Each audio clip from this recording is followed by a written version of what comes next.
gịnị na-esere ndị Anambra na ndị Ebonyi esikwa mkwuo ama na Anambra mana ha na Ebonyi na-ese okwu ọ bụghị esemokwu ekwechi ka anyị kwuo eziokwu ka anyị wepụ ahụ ka anyị kwuo eziokwu mgbe niile ọ na-ada ọ dịka gasị na emere ihe na ejideghị onye Ebonyi kpọọ na onye abụ onye Ebonyi na-eziri ejide n'ochi ọ daha ana na Ebonyi na-enezi Anambra anya na ụdị na-eji ha nke bụ na gọvanọ chịburu ihe na ọkwa Abakaliki street a gara gbawa afọ ya ka anyị kwukwo eziokwu Maazị Ugwumba nke bụ ezie bụ na afọm ihe akịdị na-egosi na onyonyo akwụkwọ mmadụ sịrị atụ na m ọ dịka asị na mgbajilize Ebonyi ọ dịrọ possible ọ ihe a mindset ndị a na maybe ha na-afụ onwe ha from side of inferiority o kwesịrị ịta nnọkịta gị bụ Ugwumba ewesị epetike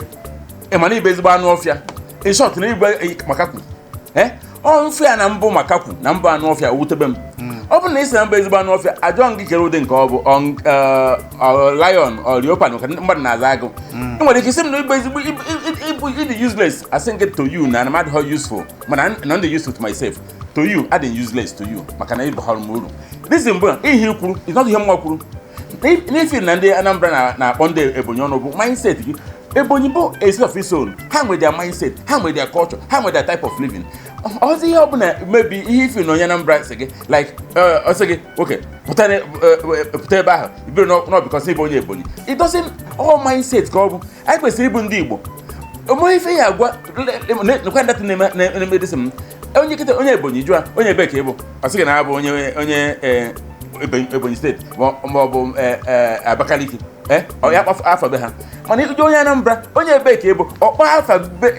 afọ obodo direct the thing is